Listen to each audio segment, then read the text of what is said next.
What's up, guys? Welcome to the James Boudreau podcast, where I sit down with people from all walks of life to talk about their stories, experiences, and ideas. This podcast is brought to you by Watson Motors, the official studio sponsor. If you're in need of a Jeep, Ram, or Dodge, or whatever, these guys have you covered with great deals and even better service. So hit them up in Manistee, Benzie, or Ludington, or check them out online at watsonmotors.com. Listen, support the people that support the show. Now let's get into it. I got a kink in my neck. You know, I did too. It's because we're old. Negative. I shaved today just for you. I noticed that. You know, I'm trying to be a little bit younger. I shaved today for you too. That's on camera. We're going to go ahead and clip that. How was business after hours last night? Is that what it was? Yeah, chamber and tap. Yeah. Chamber and tap. I'm sorry, I'm out of the loop. I keep forgetting that. I call it business after hours still. Was it fun? It was good.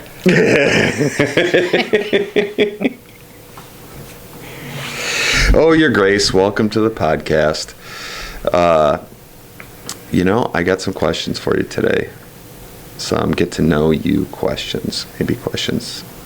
Okay. I don't know why I don't know. We've been friends a long time, but...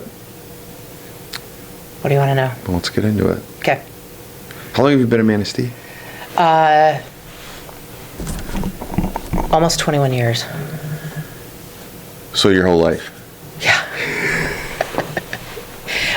We moved here when Sullivan was 2 months old. He's going to be 21 in April, so... Why? My grandma was born here. My grandma's from here. And that's what brought you back? Well, we used to come here in the summertime, like a family vacation. Visit grandma? Yeah. Well, no, she lived in Grand Rapids, but she was born here, grew up here. I don't actually know when she moved from Manistee to Grand Rapids. I don't know that. So. It's funny how you pick up on things and then maybe don't fully understand familiar history. Like my grandfather in his 90s just passed away, 6 months ago now. He lived down in Lansing. That's what I knew of him, really. Worked for Chrysler, blah blah blah. And there was some, what do they call it, like shirt tail relatives up in like Arcadia, and he had a summer home up there for a lot of years. This episode is brought to you by Brandon Ball, broker-owner of Dwelling Realty, Keller Williams, Northern Michigan. Are you looking to sell your home? Then look no further. When you list your home with Brandon Ball, you'll get a trusted advisor who will guide you through the entire selling process. With extensive knowledge of the local market, he'll help price your home competitively to attract the right buyers. And with proven marketed strategies, your home will be seen by the most qualified of buyers. With 17 years in the business, you'll have someone experienced who's on your side. Contact Brandon today to get started selling your home. 231-690-4981. That's 231-690-4981. Or Brandon at dwellingrealty.com. This episode is brought to you by Trailhead Bike Shop. Trailhead Bike Shop is an old school independent bike shop owned and operated by two supremely rad humans, Kyle and Lynette Nichols. They're a full-service shop offering quality bicycles while providing quality service at a fair price. They strive to provide great customer service and build relationships within the community. I mean, it doesn't get any better than that. No matter what kind of cycling you're doing, be it on the road or getting after it on gravel, Trailhead Bike Shop is the shop you need to check out. You can find them at 216 West Ludington Avenue, Ludington, Michigan.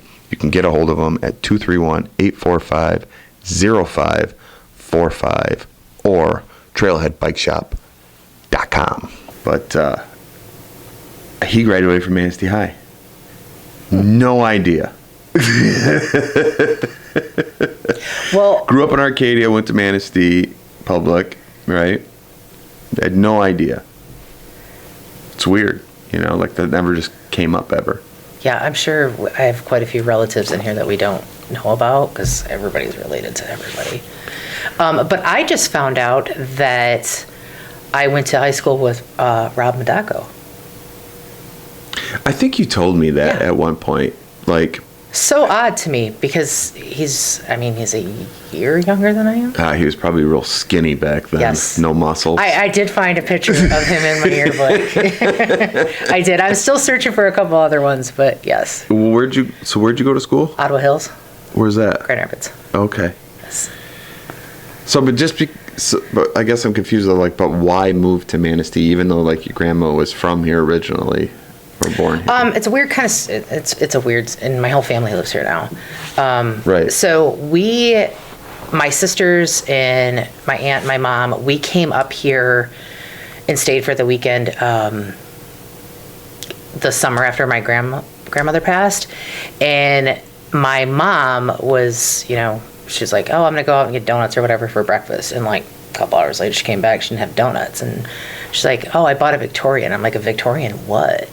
And she bought the house that they live in now over on 2nd Street. So that was our cottage, so to speak, for a little while until her and my dad moved up here. My sister and her husband were actually the first ones to move up here. And then the rest of us just followed. All right, we got to go back a little bit here, though. Okay. She went to go buy donuts and bought a house? Yes. Real estate was different back then? Yes. Yes, she bought the house. I mean, I don't know. She put the offer in, didn't come back with donuts, and got an accepted offer the next day on a house, so. So you decided to move up here? Yes. And was it just for family, or was there jobs involved? Actually, no. Like, I just had Sullivan, so I wasn't working, and I was like, my husband and I lived in Hastings at the time, so we're like, we could move up here. My sister's here.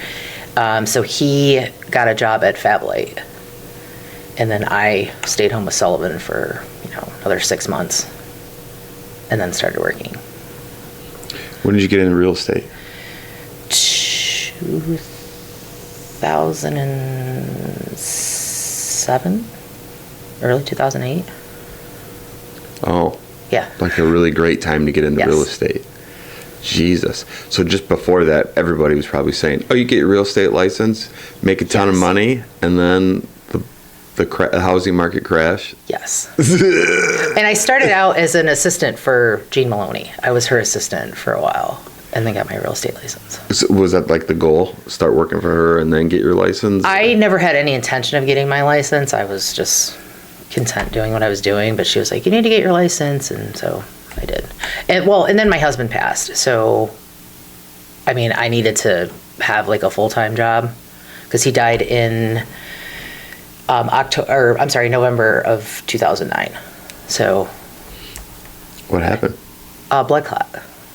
Jesus Christ. Yes. So we went trick-or-treating. Sullivan was 4. We went trick-or-treating, walked around, did family stuff, came home. He fell asleep on the couch and just didn't wake up. Yes. Wow.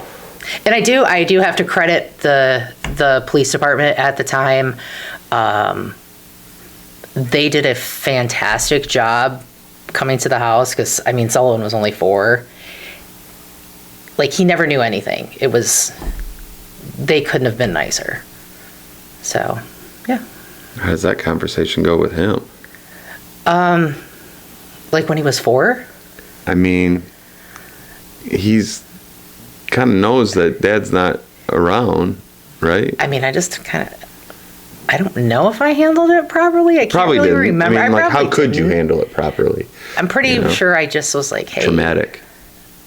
Dad died and he's not coming back. I mean, I look at it, I mean, other people are probably like, oh God, she's horrible. It's something I can't control. So, I mean, I don't dwell on it. Sullivan and I have a fantastic relationship. He will humble me. He will be like, Mom, you need to check yourself. So I mean, we don't dwell on it because we can't change anything. It is what it is. That's nuts. A blood clot. Yes. Did they tell you like how or? They didn't tell me how, but I mean, I don't know. they have to do an autopsy because he passed away at home, and apparently on his left leg there was like 15 of them, and one just happened to like break in the middle of the night. and cause an aneurysm. So, Wow. yeah, That's intense. shocked the hell out of me. I mean, Has my dad ever told you about his brain aneurysm? yes. Your dad tells me way more information Yeah. than what I want to know. Shout out to Big Jim. That's a crazy. I got a few crazy stories, and maybe I'll just tell them right now. They're it's like I told you how my dad's just very matter of fact about things. Yes. He comes over to the house. This is years and years ago. I mean, 20 years ago by now or more. And he's like, "Hey, I gotta tell you something. They found a brain aneurysm. I got a brain aneurysm, and I have to go in for surgery." It was very dry. And I'm like, "What does that even mean?" So anyways, they had to take like half a skull off, right? So I'm laughing because it's the after. It's the after that's so funny. They're in there playing with your squash, right? And the first thing, for those of you that don't know my dad, he's a caffeine and nicotine addict. Yes. So I remember when I was done with surgery, and you can't tell that he had half his skull off, by the way. I mean, unless you really look at it now, but titanium screws or whatever in there. But the doctor comes down and says, "You can go up and see him. He's just coming out." He's just waking up, and he's just in there screaming for coffee and an ashtray. But anyways, he was kind of, he was different for a while after. Has he ever talked to you about? Because he probably doesn't even remember. I mean, my mom called me one time and was like, "You got to come over and talk to your dad. He wants to go to the bungalow." And it's a restaurant in Manistee, the bungalow. And I'm like, "Well, he can't. He just got out of the hospital. He's not well enough to go." She's like, "I know, but you have to come over." So he's staying. I shouldn't even say this. He's just got his robe on, and he's smoking a cigarette in the garage. And he's like, "Come on, Donna, get in the car. We're going to the bungalow." I can see that. But he just didn't get it. He's like, "First of all, you don't even have any clothes on." And it was and then what's more funny about the whole thing is he lost his sense of taste and smell completely. Oh. He couldn't smell anything, and I shouldn't say that he lost his taste buds. He lost certain foods. Kind of like when people were going through that bullshit with COVID where they were like, "I can't smell anything." Mm-hmm. All right, it was like that times 11. And some foods he could eat, and some foods he couldn't. It just made him it just tasted disgusting. I want to say he couldn't even eat a steak. A steak just completely turned him off. And this went on the doctors told him, "Well, it'll either just come back or it'll never come back." Right? He calls me one day. He's so excited. He's like, "James, I got to tell you something." I'm like, "What? What?" He goes, I could smell and taste again. And I go, "Well, that's great, Dad." He goes, You're never gonna guess how I found out." And I'm like, yeah, he's not gonna listen to this, so don't tell him. Okay. Even though all these people are gonna hear this, but he was like, "I got up in the middle of the night and I had to take a shit, and I could smell it." Oh. So he woke my mom up and said, "Donna, come in here." We got to play this on a loop in the office. He'll hear it. And it was stuff like pickles he couldn't stand to eat, so he ran right to the refrigerator and started eating all the things or trying all the things that he was averse to since the surgery, and it all came back. When did he have that surgery? Like I said, 20 years ago. Okay. Yeah, it was a long time ago. Okay. Yeah. You want to hear something else that's really weird about the whole thing? This is crazy in 2025. He had to have some other test done. Well, they wanted to put him in an MRI machine, but they were like, "Oh, we don't know what's in there, what they put in there." And he said, "Well, they're titanium. It should be fine or whatever, as long as it's not the metal, And they're like, "Well, we got to check your records to make sure." The hospital, this is some movie shit. The hospital that he had the surgery done, they don't have any of the records. They went from paper stuff to digital, and they just got rid of all those old records. I can see that. But that's so dumb. in today's world, if he can never get into an MRI machine right now because they don't know what's in his head. I can see how that can happen. Honestly, I had an issue. So I was born in Oakland, California, and I had the same issue. I was born on a Navy base that shut down. Coke? No, I'm good. That shut down, and I needed my birth certificate, and it took me over a year to figure out where in California my birth certificate was, because you would think that it would be, Oakland County, Alameda County, since it's right there. It was in San Bernardino. So trying to find those records from the 70s was... Who was in the Navy? My dad. What did he do in the Navy, do you know? He worked, I don't know exactly the name of it, but the guys that go like this on... Oh, yeah, like the Yes. air traffic? Yes. That's a badass job. Yes. Actually, when I was getting ready or thinking about going into the service, that was one of the jobs that I wanted. I thought that'd be a sweet gig. Did he utilize that in the civilian life? So my dad lives in Grand Rapids. He was in the Navy, I don't know how many years, but he had an accident when I was younger, so now he's a quadriplegic. So no, he didn't. Oh. Yes. I mean, you just keep dropping shit on me Sorry. that I'm not fucking prepared for. Sorry. Yes, he had a diving accident. That's why I'm like huge advocate for water safety here with because the kids jumping off the pier gives me a heart attack every time I see it. Well, they're not supposed to. Yes. And yet they do all summer long. So we were at our cottage, and just him and I and one of my cousins, and he jumped off the deck to do like a belly flop, and it twisted his shoulder and broke his neck. So, yes. What? Yes. So from the neck, Yes. and he's still alive? Mm-hmm. Yes, he's been married to my stepmom for 30-something years now. I have stepbrothers and sisters, and yeah. How long ago was this? 1987? Wow. Yeah. Wow. Yeah.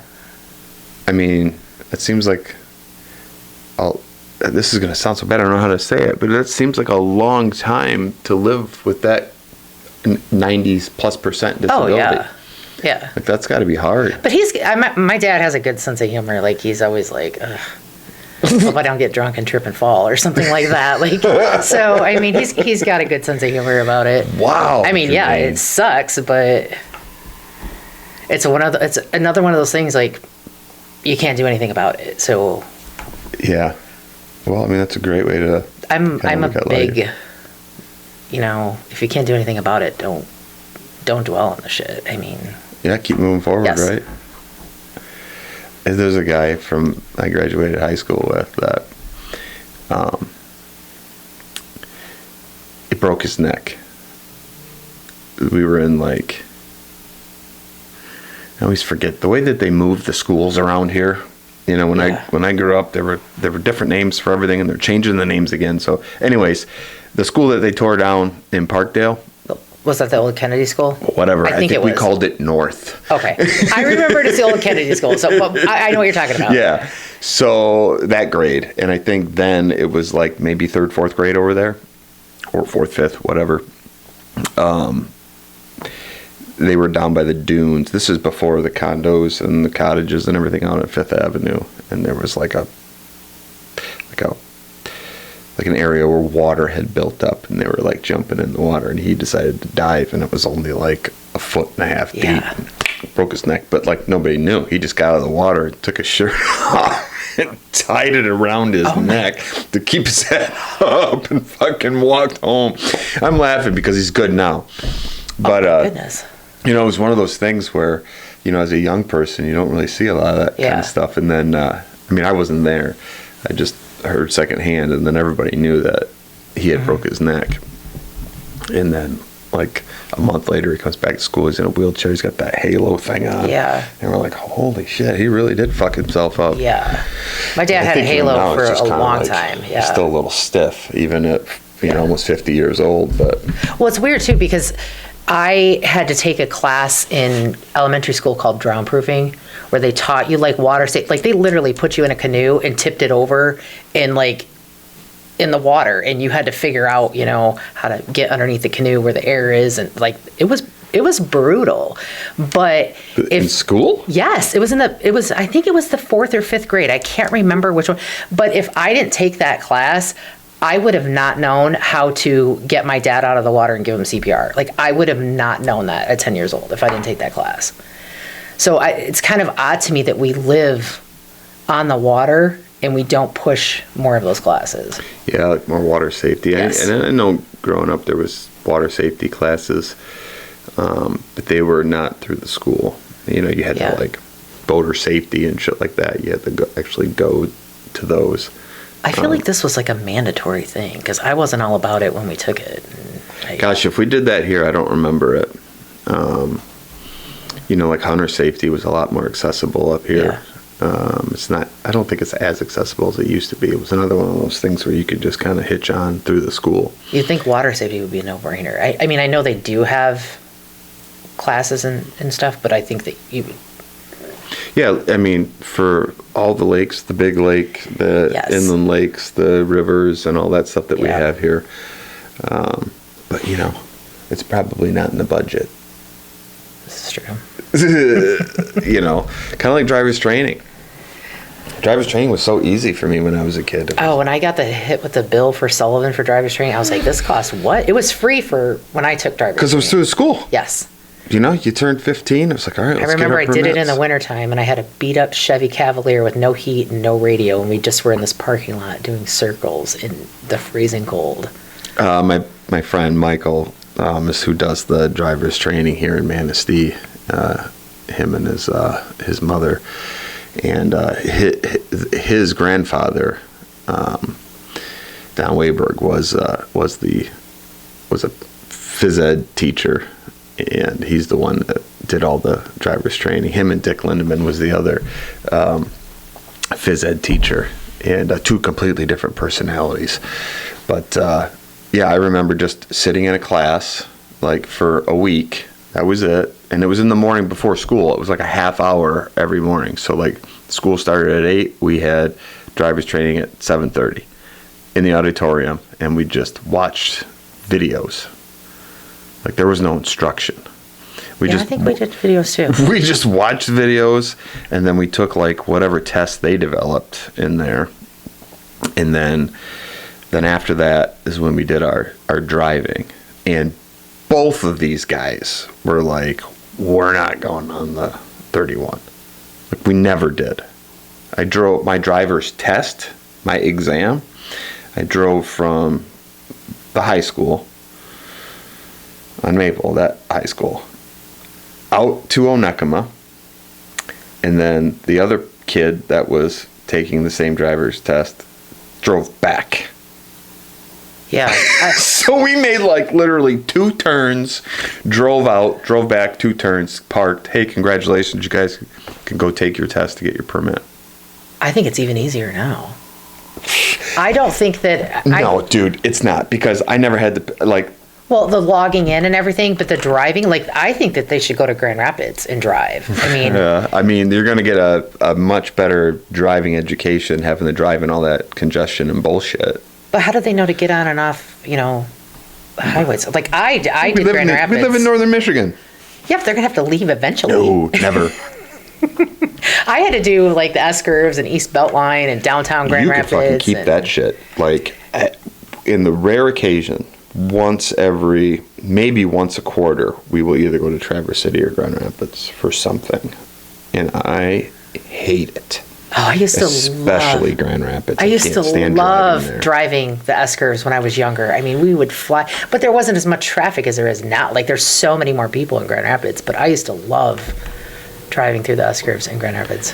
I mean, kids are built different. Like, my daughter got her, she's going to be 21 soon, but when she first got her actual driver's license when she was done with us, I think it was like a week later, and took off to Traverse, goes to Grand Rapids, like I don't, and we got, one of them tracker apps. Yes. There's pros and cons to it. Like, if I want to kind of know where they're at, how far away they are, if we're having something planned like dinner or whatever, I'll just check the app. Like, okay, they're almost here, But I had to like completely sever myself from it because I was getting to the point where it was like, well, where are they? It's whatever. What are they doing? You know? And I'm like, I don't want to stalk my kids, especially now that they're adults, you know? But it does kind of, like, why are you driving 84 miles an hour? You know? Not because I never speed, right? We have that on our phone, but we don't have it to where we can just see their location. So I have my sisters and Sullivan and my mom, and I tracked Sullivan when he was in Australia, just because I was panicked. That was a rough one for me. But he did good, and every picture that he sent me, he had a cocktail in his hand, and I was like, that's great. I love that. Thanks. Australia. You're not old enough, but he is there, so. I mean, yeah. I say this all the time. I mean, I went in the Air Force. I was 19, and you know, when you can, you know, go to war, you should be able to have a cocktail. Benefit for me is before I turned 21, my first base duty was Minot, North Dakota, and that's right at the top of North Dakota. It is a stone's throw away from Canada. So every chance we got, we went to Canada and just partied hard. But when you came back, you had to be sober. Yeah, him and his friends just went to Canada a couple months ago, and I didn't ask, and I didn't track him. I did good. I didn't track him. That's the cool thing about living in Michigan, though, because like when we were young, go to a concert in Detroit, go to a ball game in Detroit, jump over to Canada really quick, hang out, party, come back. A lot of Michigan kids do that. He's a good kid. He's got. I'm not saying he's a bad kid. I'm just saying we were young too. I'm thankful that he is not the way that I was at his age. I really am, and he has got a great group of friends. Like, how do you know? I don't. I just think that in my mind. We were talking about this at lunch yesterday. I know. I just think that in my mind, he's not as. I'm just going to leave it there. He's got good friends. So yeah. I'm happy about that. Yeah, I'm stoked that my kids are as well behaved as he's a good human. I'm glad I didn't raise an asshole. He's got a strong mom. Yeah. You know. Yeah, he puts me in check. Let me tell you. And he's going to a Lions game, hey? Yes. Super excited about that. Yeah, that'll be fun. So, why did he go to Australia? So my mom had her exchange student. I don't know if you remember Millie. Maybe. She was here like 6 years ago. She comes back all the time. Like, she will just pop in and be like, hey, I'm here. So she came back for a couple weeks last summer, and then he flew back with her and stayed with her family for, I don't know, 3 or 4 weeks. So, but he wants to go back, but yes. For longer. Yes. Is there work there that he's going to try to tack onto, or just going to hang? He needs to figure that out. I'm not sure. Good for you. Yeah. Yeah. Yeah. He needs to figure out how long he can stay, if he can work. Like, he has a job here. Yeah. Yeah, that's, you know, if you can do it, do it. I would love for him to do it because, I mean, we always say, hey, if you don't do it now, you're never going to do it. Yeah, when are you going to do it? Yeah. Kind of, you know, like I've been having those kind of conversations with my eldest daughter. I'm like, you know, you've about 2 years left of college, and you've done really well saving your money. If you don't, and I encourage her, but she's like, maybe she just doesn't quite have to do something. But I'm like, you know, you take like 15 grand and go. And just go see it. Yeah. Whatever you want to do, just go do it. You know, this is the time. This is the time. And, you know, because as we get older, we can always look back and say, man, I wish I would have just that one thing, you know. I don't know. I try. That's all we can do is try. It seems like the older they get too, and, you know, I don't know if you have conversations with your sisters or your mom about stuff like this, but it's typically like every morning with me and Betsy, you know, as soon as we start having coffee, no matter what we're talking about, it just gravitates to the kids. Like, what are they doing? How are they doing? How are they doing in their job or whatever? And it's like, it's a weird thing because you get to a point where you think you're not going to worry about them anymore. And it's not that you're not supposed to, but the thoughts just always creep in. It's weird because I think that I am there's 5 boys, 2 girls. So I think that I'm the aunt that is like overprotective of all of them. Like my nephew Jake is a senior at Bear Lake. His last football game, like I cry at everything. And people were probably like, oh, I don't see Really? that. His last football game, from start to finish, I was unconsolable. Like I bawled the entire game. I could not. School plays, I gotta step out of the room. I can't get my shit together at all. Like Why do you think that is? I have no idea, no clue. I'm like that with all the boys. Sullivan, both the girls. I mean, Allison's last volleyball game, had to get up and walk out of the auditorium. I don't know what my problem is. Has it always been that way? Yes. Oh, really? I remember my sister Monica, her 6th grade graduation, and I'm 4 years older than her, had to walk out. Just waterworks instantly. See, for me, I think it's age. Because I've never been that way. But the older I get, maybe it's just because of the love for my kids, but it's just like, now, like I'll be driving. Maybe Bets drove my truck or something, or I'm in her vehicle, and I turn the radio on and it's on country, and without fail I'm like driving, and then I'm like but I need some Alice in Chains, you know. Like, what is going on? Mary just turned 10 and got her ears pierced. I told you that yesterday, but she came home from the doctor's office with her new earrings in, and I'm just like, oh, let me see them. Oh my God, what's up? You know, it's just... Yeah. Anything those kids do, I bawl like a baby. That's the only thing that will make me cry, is the kids. Anything else I don't. Well, that's what makes you a good mom, a good aunt. Yeah, You just love them. So a lot of the pictures of like their last stuff they're horrible pictures because I'm just sobbing. Well, that's the thing with the cell phone, for like Google, it sends you a memory. Mm-hmm. Do you get it? Mm-hmm. You know, just randomly my phone will vibrate and I'll look at it and it's like, oh, we have a memory from this date, and it's inevitably, because that's my camera roll, it's all my kids and all their stuff that they're in. I just sent one to my oldest daughter the other day. It was like her last, she's been out of school now for almost 3 years, out of high school, and it's her last cross country meet, and it's the end, and we were like hugging, and I took a selfie. She's got, because all of my kids get just like, we call them summer freckles. Mm-hmm. They just get full of freckles right here, and she, you know Helena, so she's got that red hair. Yes. So everything was just popping on her in that picture, and I'm fucking dying looking at it. Like, God damn you, Google. You know, I don't ever get in the pictures. I always take the pictures. Like the last picture that I took of Jake before they were playing their football game, he's like holding a pitcher, and Sarah Harless is going through all the boys and taking pictures, and I am trying to take a picture, and I am just I look like Alice Cooper, like my mascara is down and I'm trying to take a picture of him, my hands are shaking, and I'm like, it's horrible. It's horrible. I do not know why I'm like that with them, but yes, that is the only thing that will get me is the kids. And your son wants to go to Australia for 3 months. Yes, I'll be okay with that. I'll be okay. He'll have to call me a lot, but I'll be okay. Save your money, dude. That's a long trip away from home. Oh yeah.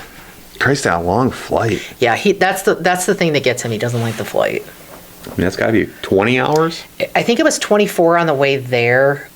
He had some issues on the way back, and when he got to, I think it was Houston, like he couldn't get for some reason he couldn't get his direct flight from Houston to Grand Rapids, but his luggage could, so he had to go to Houston, Chicago to Grand Rapids. So it was a long, he left on a Tuesday and he came back on a Tuesday. That's how long his flight was. So that's crazy. Yeah, and I was a little pissy on that. I don't travel well at all. I'm a good traveler. I go with it, but I was I just needed him to get back in the United States. I'm like, I don't care where you land in the United States. Once you're in the United States, I can get you home. It's just there was issues right from the get-go from him living in Sydney, so. I think I've only been on 3 commercial flights in my whole life.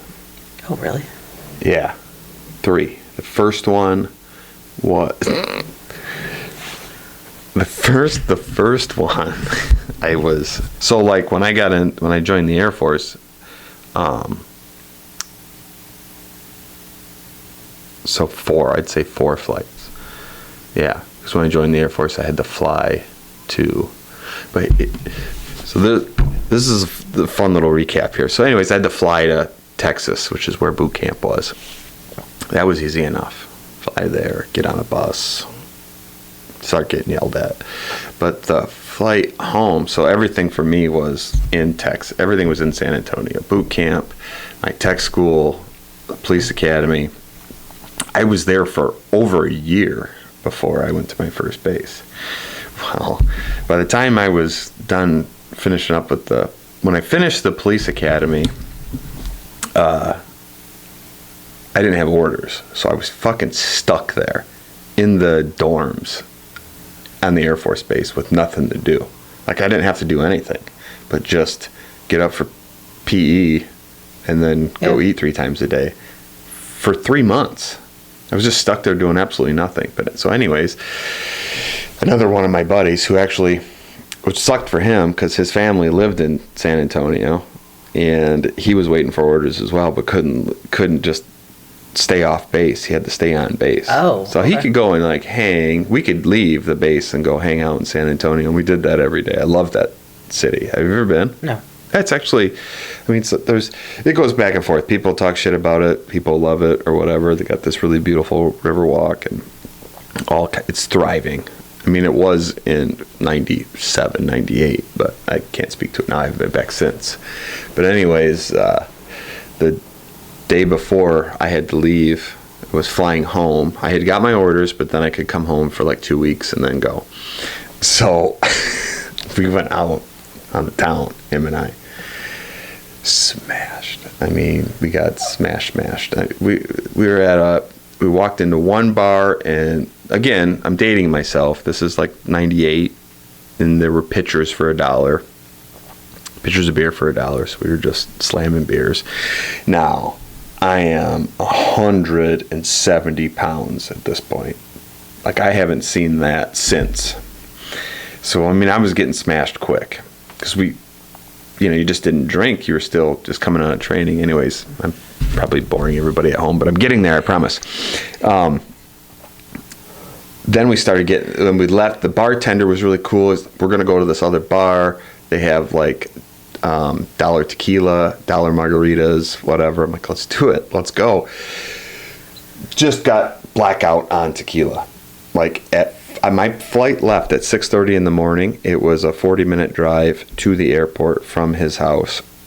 At 5:45, he comes running into the bedroom where I was sleeping. He's like, James, you got to get up. I got to get you to the airport. I'm just reeking of booze. Grab all my shit. I had minutes. This is pre 9/11. There's no security check. You're just fucking rolling in. And I come running up to the desk wherever my flight was leaving from, and the lady behind it, I'm like, I'm here for the whatever time I gotta get out. She's like, your flight's been delayed. And she leans back and she's like, Jesus Christ. And I turn and look over my shoulder, and there were 3 other dudes from my base sitting there getting ready to go home too, and they're all in their dress blues. They all look snapped together, and I'm just like in a t-shirt, pair of jeans, and just haven't shaved, reeking of booze. So I go into the bathroom and I do like an airport shower, and I'm like shaking, trying to shave, put my blues on, and take the flight home. It was a long flight, but it was. Flying hungover is the worst. Oh my God, I was drunk. I was drunk on the plane. Like, it was, I probably went to bed at well into 3 a.m. or so, and then got up at 5:30, raced there, no coffee, no breakfast, no. Yeah, I would never fly hungover again. It's horrible. So, like, and I didn't have any money either. So I was home for 2 weeks, and I had to get to North Dakota, right? And I didn't have any wheels. Like, I had basically, when I was leaving, the week I was leaving to go to boot camp, I was in Grand Rapids, and leaving my girlfriend's house. It was winter-ish. Guy in front of me did one of those things where he was going to try to beat the light and didn't, slammed on the brakes, and I slid into the back of him and just smashed the fuck out of my truck. So then I had to have it towed. Long story short, I get home, and I told my brother, I gave him the keys, you can fix it, it's yours. So he got my truck, he got it running, got it fixed up or whatever. So when I came home, I didn't have any wheels, so I had to get to North Dakota. And I don't know if it was my dad or all of us talking. A good way to get there would be to take a Greyhound. Holy shit! If you wanna meet the spice of life, take a Greyhound bus. So that takes 12 hours to drive, because I drove it many times, North Dakota and back. It's a little over 12 hours, and I would always go up to the UP, take US 2. Have you ever been on US 2? Oh, dude, now that's fun. It's just a nice route that goes all the way up, and you could take it all the way to north. You could take maybe even farther than North Dakota, but I mean, you could take that route the whole way there and the whole way back, instead of going down around Chicago and up and all that shit. Back in the day, I don't know if it was World War I or World War II, but vets coming back could get land or a liquor license. Oh. So like you taking US 2, you're going up that way, and there is literally houses with a tavern sign out front that says like Pabst Blue Ribbon or whatever, and like you go into this house and it's a bar. Yeah, they're like 100-year-old liquor licenses still active up there. Like now, like today? Yes. Oh. It's pretty crazy. That's the UP though. They're built different up there. I'd love to live up there. Anyways, where am I going with this? Oh yeah, the Greyhound. So it starts off, all right, I get taxied down. My parents bring me down to Grand Rapids or wherever, I think it was Grand Rapids, to get on the bus.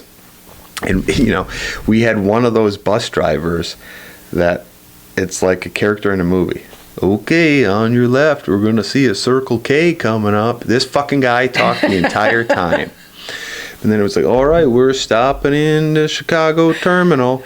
And I'd have to like wake up and know where I'm at. And it took 36 hours on a Greyhound bus to drive from Grand Rapids to North Dakota, because you stop, you pick up, you drop off in all these depots, and then it's like midnight or whatever, and the next bus doesn't leave until 4 or 5 in the morning.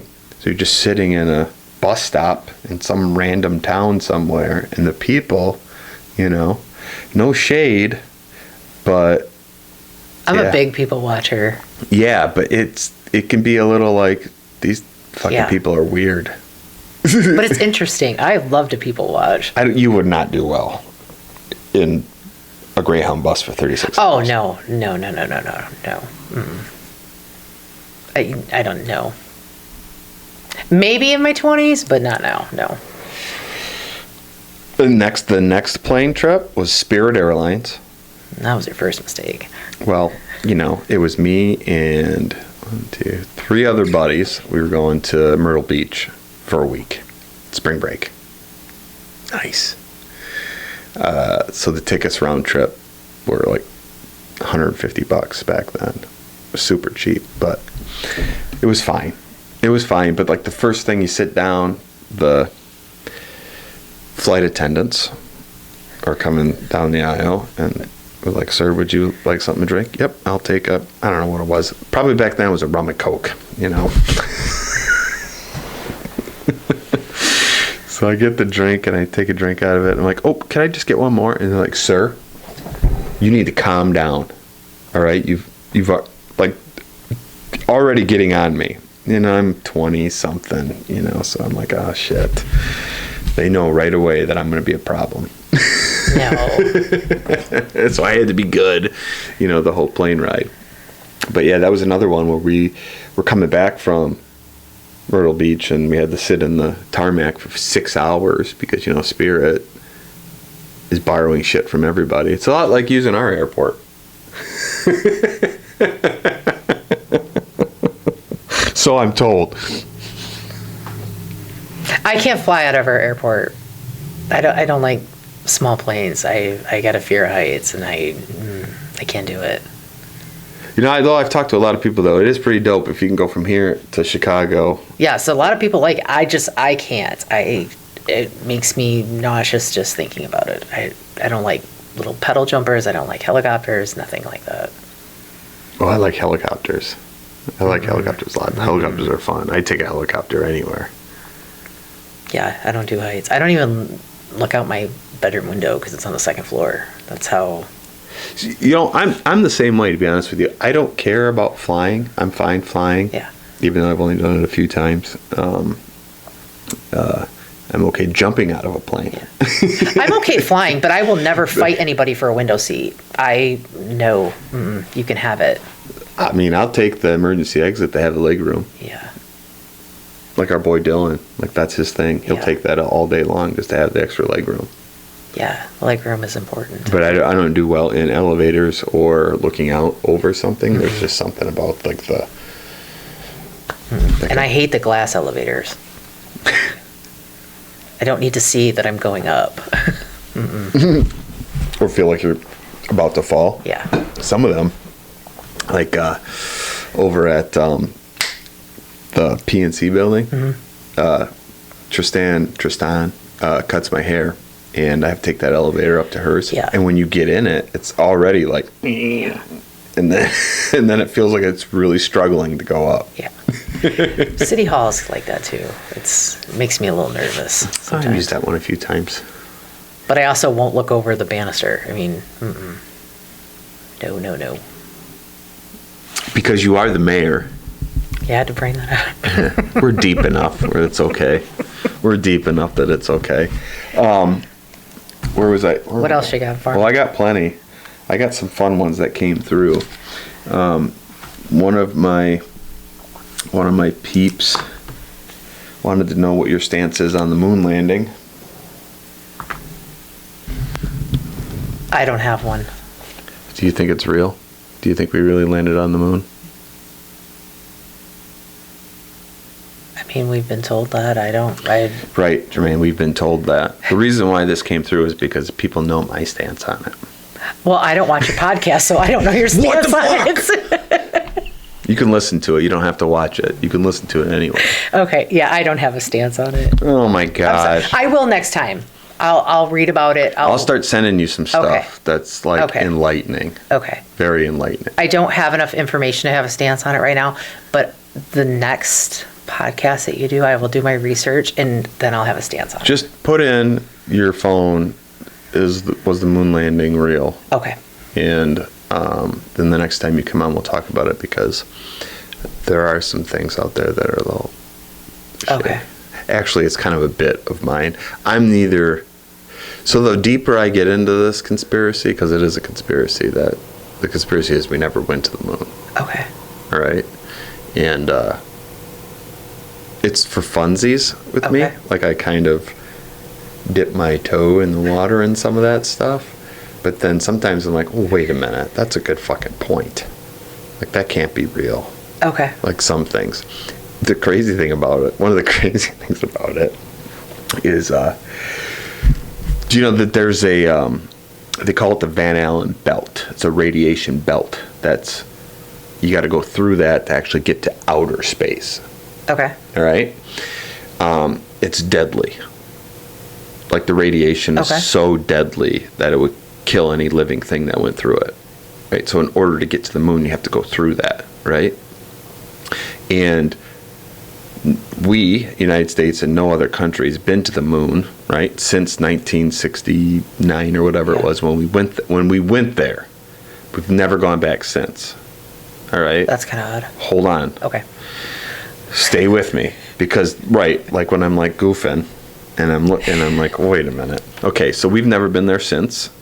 If we went there at all, we've never been there since, and no other country's been there. Okay? And they say, like NASA says, like, you can't go through that because there's too much radiation. That's why we haven't gone back. Well, how the fuck did we get there in the first place, right? And then I'll send you this video from this guy from NASA when they're asking him why we haven't gone back, and he said, well, we lost the technology, and it's really difficult to rebuild it, to go back. Right? So anyways, I'm having this conversation with my 9-year-old. Go ahead, you were going to say something. They had the technology in the 60s, but in 2025, see? You see what I'm saying? Do you see what I'm saying? Also, Richard Nixon called while they're on the moon, Lance Armstrong and whatever the other guy's name was up there, he picked up a rotary phone from the Oval Office, congratulated them, talked to them. This is President Nixon. I'm really proud of you guys, blah, blah, blah. It's a great achievement for mankind. He's talking to them on a rotary phone, but my fucking cell phone doesn't work in my garage. Yeah. Right? Am I crazy? Please don't suck me into your... No, dude. Okay. Like I say, I like to have a little fun with it. Okay. I'm not saying we You send it to me and go. I'll read about it and then I'll... But there's some wild shit. Like you ever see the footprint on the moon where the astronaut walked and they show that footprint? I should pull that up right now. Go in the Google machine because on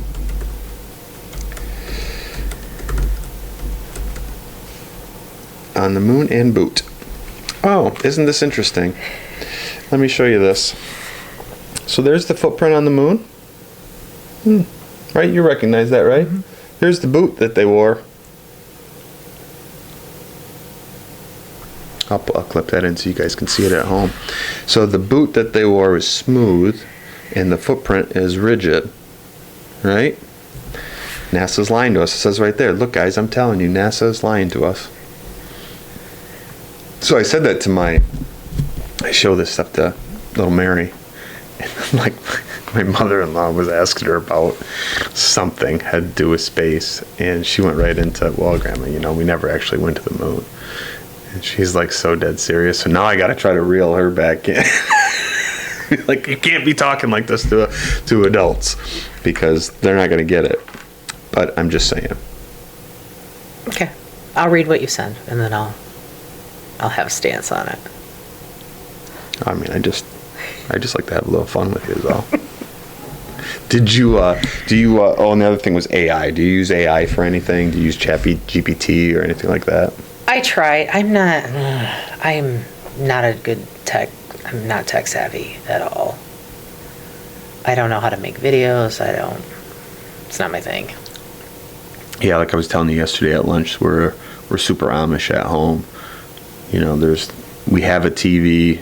We have a Roku thing. The only thing that we've been watching on it lately is PBS stuff from here. There's no iPads. There's none of that stuff. I turn my phone off at home, like I said yesterday, unless you guys are just fucking texting like crazy, and then I got to be all right, I got to mute that for a little bit. But I'm not a techie person. If I could get rid of my cell phone and go back to just having a landline and an answering machine, I'd be fine with that. I'd love that. Yeah. I would love it. My car, I don't even know how to work half the Isn't that wild, yes, too? Yes. I was having this conversation with somebody the other day when it's even my daughter's car, this was, I don't know, probably a month ago now. She calls me. Did I tell you this? Yes. About her breaking down? Mm-hmm. She calls me. She's stuck in a drive-through at the window, broken down in Ludington. So I had to drive down there and rescue her. But she needed an alternator. And I originally thought it was a battery. But, you just can't take the battery out now. Yeah, you got to take the whole engine out. It was pretty accessible to take out. But it's okay, what battery do I need? And how do you check it to see if it is the battery? If I go buy a battery, am I just going to be out that money? If it's something else, turned out it was the alternator. But yeah, it's one of those things where technicians now, they just plug the fucking thing in and they go, oh, that's what it is. I didn't realize that batteries were so expensive. I thought they were still $89. Yeah. And Sullivan had to get one for his car and it was $365. And I'm for what? Yeah, batteries are expensive. we don't really drive anywhere. Like I've already talked about that. Like once in a while we go to Traverse City or whatever. But so I've had my truck. I bought it in 2019, and it's now 2025, and I just put new tires on it because I only have like 30-some thousand miles on it. That tells you how much I drive. $1,000 Yeah. for 4 tires. Yeah. $1,000. Well, I have a new car now, but the Escalade, I put new tires on it in spring, and they were $2,000. That's wild, tires. dude. And then I sold the car. Like, I didn't think that But then you through. can say, "But I got new tires on it, so you can give me a little extra for I didn't it." think that through. But my car now, so that car, I thought it had park. I can't parallel park. I could not parallel park. Well, when to you save drive a yacht, So the Escalade, I thought it had park assist, and I was going to parallel park down on River Street one day, and I was like, okay, so I don't know what to do. Like, I just took my hands off the wheel, thinking that it was going to do whatever it did. No, it no didn't. beeps. You mean beep? And like everybody was like in the window, and I'm like, oh. So I never did it again. Like, I just drove around and parked in the back. But this car does have park assist, and When you say park assist, what do you mean? Does it? it will parallel park for you. Shut up. But I don't know how to do it, so I won't use it. I think all you got to do on I this don't is know. you just I don't pull know, up but to I won't like use where it. you would normally pull up parallel park, whether that's the side mirror of the other car or whatever, and then hit the button, and then it just pops you in. No, I'm one of those. I will I drive wouldn't around fucking 15 trust it. times. I don't even know how to use it. There's it's like a spaceship when you get in my car. There's so many things that I don't. Are you one of those people that have to park right in front of the place you're going? No. I just, as long as I don't have to parallel park, I'll park way down the block. Yes. I talk to so many people that are like, "There's never any place to park downtown." I'm like, "Well, there is. You just Don't want to walk. don't want to walk. Yeah. You know, even a block." I'll park all the way down the street as long as I don't have to parallel park. Yeah, same. Yeah. Same. Where are we going with AI? There was a reason why I wrote that besides that question. I was going to write the whole question out and I forgot. Anyways. Yeah. It's a mess. I was just listening to a podcast this morning before you came in about AI, and it was with the CEO of NVIDIA. I don't know if you remember. It's like I think they started off as like, they did work for Sega. Okay. Like, it built a game console back in the day for Sega, and now they have the fastest AI chip on the market. And I could be butchering that, so I'll have to Google that later for this. But yeah, he was talking about how great AI is, of course. I mean, he's one of these chip manufacturers or whatever. NVIDIA started off with like doing a game design too, like 3D game design, and they worked with Sega or whatever. I don't know, I'm sure this is boring to you, but it's super interesting to me because I follow a lot of AI stuff. See, because again, I get into like the conspiracy about this stuff, but he's got a very interesting outlook on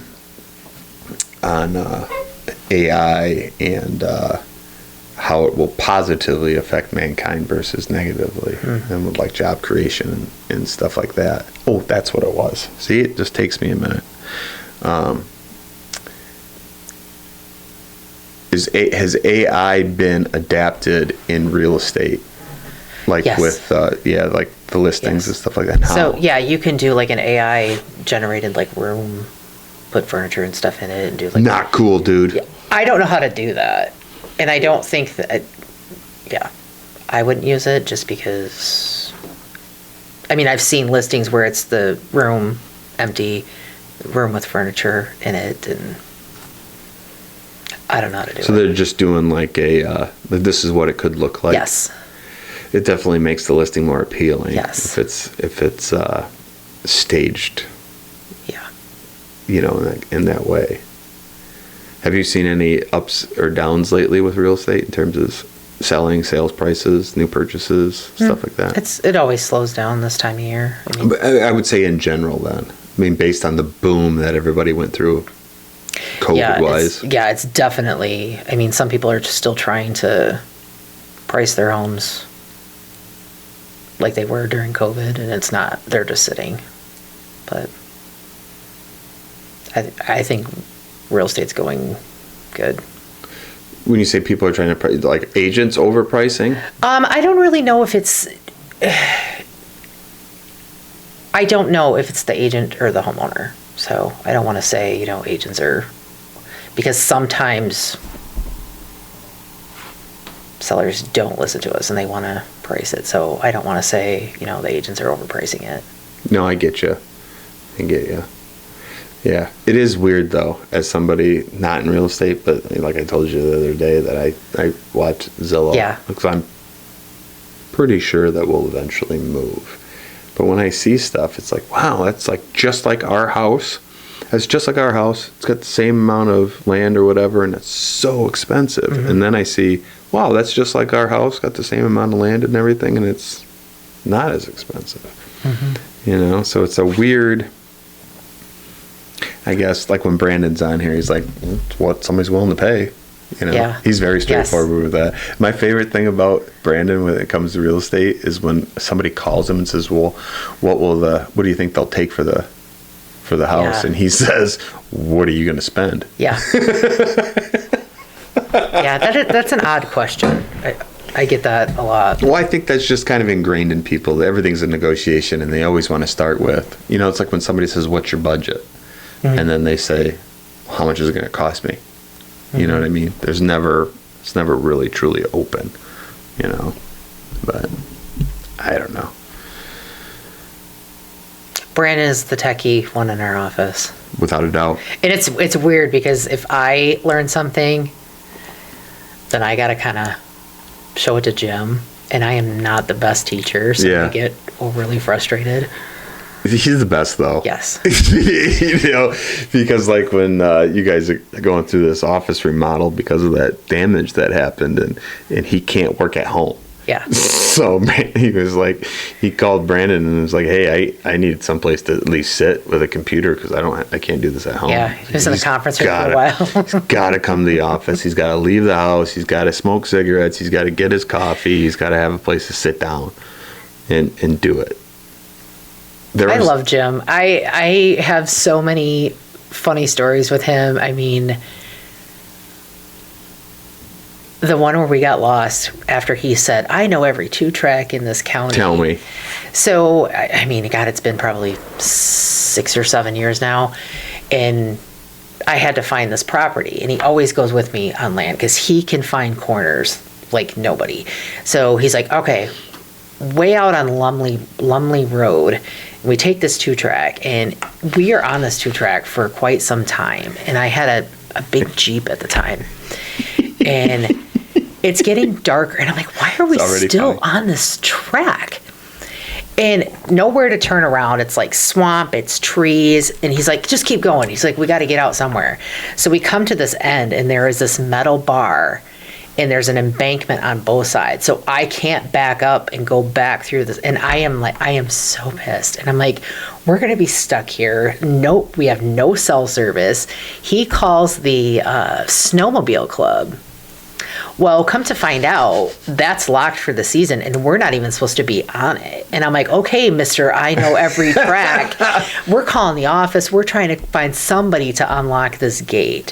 He's standing out in the road trying to get cell service, smoking a cigarette. I am in the car just, I don't like the woods. And I'm like, we've been out here for a long time. Like, figure it out. Finally, we called the DNR. Finally, they got a hold of somebody that wasn't in Florida, because it's not snowmobile season, to come and unlock the gate for us. But we've been in some, I always make him go into like houses that, we went to this house in Marion one time, and we had to go through, it looked like a backwoods. I mean, it was scary. There was like people looking out of the windows, and there was like sheets. The hills have eyes. Yes. And we had to go to this cabin, and I'm like, you got to go in here first. Like the ceiling was caved in, and he's just walking around, and I'm in the doorway, and I'm not stepping foot in there. We've been through some. I wonder if that was the house that you posted on the MLS and said, "This is a nice fixer-up." No. That one I didn't end up listing. I did list the 2 trailers in Marion, though, that were fused together. I've never seen anything like that in my life. It was crazy. He didn't go with me on that one, though, but we've been lost and stuck in places. And I remember one time he backed into my car and he was like, "Oh, I think I hit your car." And then he just left. I love him to death. He's a great human. He's a shoot off the bat kind of guy. Like he parks out in front of your office and he's on his phone and he's ripping cigs. And I remember one time the window's cracked this much and he's smoking and he's on his phone, and I just kind of knocked on the window and kind of startled him, and he put the window. I go, "What are you doing?" And he's watching Antiques Roadshow on Yes. and he's like, "Look at it. I just want to see how much his painting is before I go in." I've walked up to his car and I've stood there for like 3 or 4 minutes, and I would scare him because doesn't pay attention to his surroundings at all. Like, I'm standing there watching him watch the show on his phone. Yeah. We have a great group of people at our office. Yeah, 100%. And shout out to Dwelling, sponsor the show. Yeah. Thank you, Brandon. Keeping the lights on, dog. How difficult sometimes I don't think I've ever asked Brandon this. He's been on the show so many times. Is it a hindrance to not be, well, I guess now it's Keller Williams, right? Yeah. But prior to that, is it a hindrance to not have like a, air quote, branded name attached to the real estate office in terms, for leads and people calling? I can't answer that because I've only ever been at Century 21 and Keller Williams, so I don't know.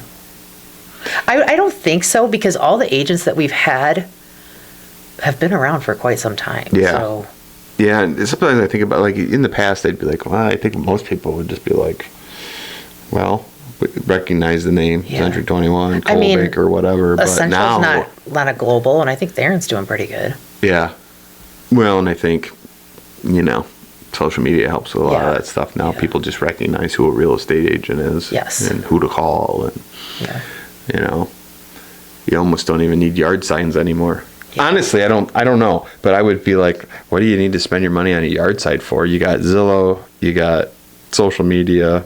I don't know how everybody else looks at it. I kind of look at it as a yard sign is just, It's definitely free advertising. Yes, for the agent, because, how many people are driving around nowadays looking for houses? It's not like it used to be. Everything's online. I'll drive and go look at a house after I see it online. Just be like, Well, yeah, after you see it online, but you're not driving around looking for yard signs for a house to buy. No. Yeah. No. Huh. I really like that house on Haneke or whatever it's called. Well, you don't even have the name of the road right. I know. I never even knew that road existed. So I was looking at it, sent it to Betsy, and I'm like, hey, this is close to what we're thinking, So I went out there, and then I drove down that. I would assume the association fee being so cheap is just for plowing. Yes. Yeah. But it was weird how it went from like paved to not paved. Paved, you could tell people that were like, well, we're going to pave this section or whatever. But I just kept going back. I'm like, and people are so kind. They're just waving, I'm like, where the fuck am I going? And then, is that it? Right out in the middle of nowhere. I didn't even know that area existed. I've lived here my whole life. It's weird. It's weird too, because I don't even know how many years ago it was. I listed some property out on Shingle Mill Lake. And Jim was like, I've been here my whole life. I've never even heard of that. That's the one that's out there by the dump, right? Yeah. Down the old dump. By the golf course? Yeah. Yeah. I've never been there. I didn't even know there was a lake there until... Yeah, there's tons of houses on there. Right. Well, not tons of houses, but there's houses on there. We were looking there for... What were we doing? I think it was Zach, Dylan, and I. And maybe I was with Zach. And we were looking for a cut through. Just a few years ago when we were putting the gravel bike race together. Zach's like a mad scientist, but he does everything on the computer. Mm-hmm. So you never know exactly if the shit's all going to match up. And this was part of the route that we wanted. And we drove out there, and I felt like I was driving into like a compound. I mean, there was a dude, he had binoculars staring at us. There was another guy standing out by, looking at the gate, because it was gated at one point, and we stopped, and we're like, can we even be out here? And I'm like, of course we can be out here. This isn't like a federal compound. But yeah, people were like staring at us, and I'm like, we should not do this. I'm not about to ask all these people if we can have, 200 cyclists come riding through here. Yeah. Because they're going to say no. But thank God for the city for being so welcoming and open to run the pier. You're welcome. Thank you so much. Quick little anecdote. When we were putting the Rusty Fish bike race together, we wanted to have it start and finish in Stronach at the Stronach Hall. So, whatever, I'm still pissed about it. So I called the hall and said, hey, I'd want to rent the hall for the weekend. How much? And they were like, oh, I can't. It was pretty low. Non-Stronach resident at the time. I think it was, I don't know, maybe $500 or something like that.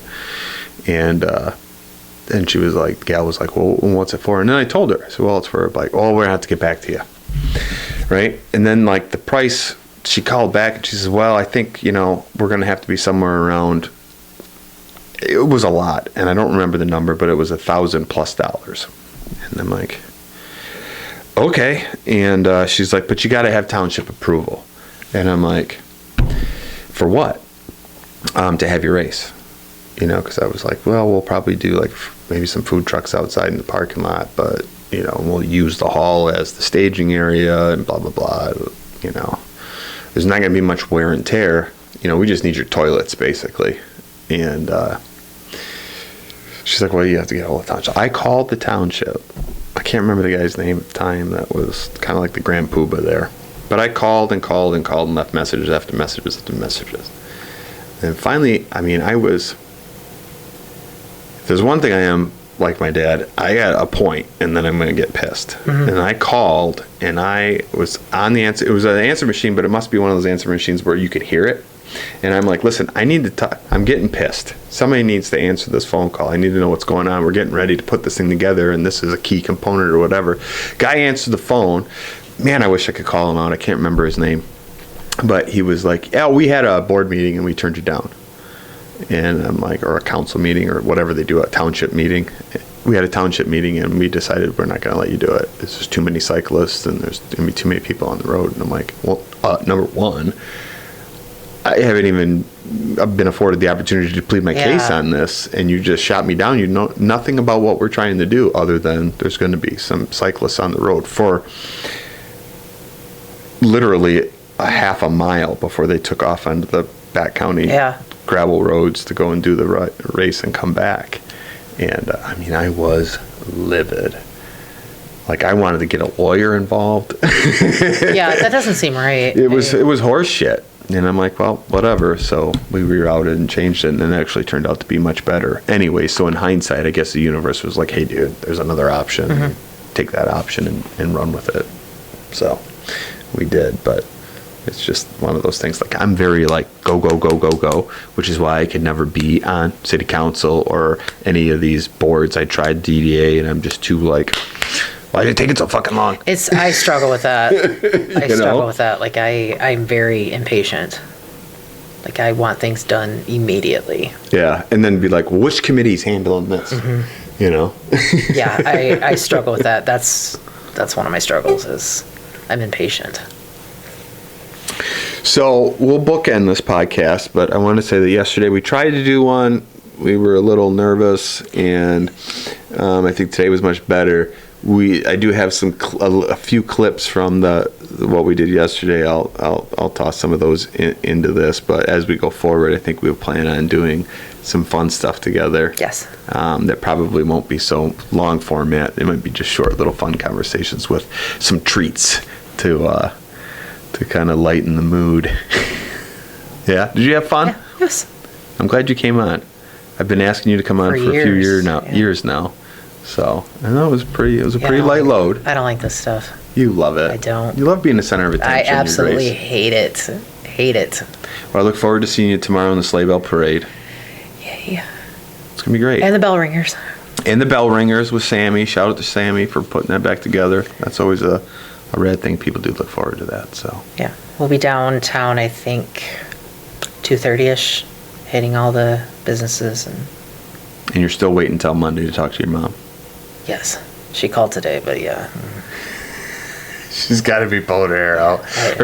Jermaine's mom is leading the parade this year, the festivities. So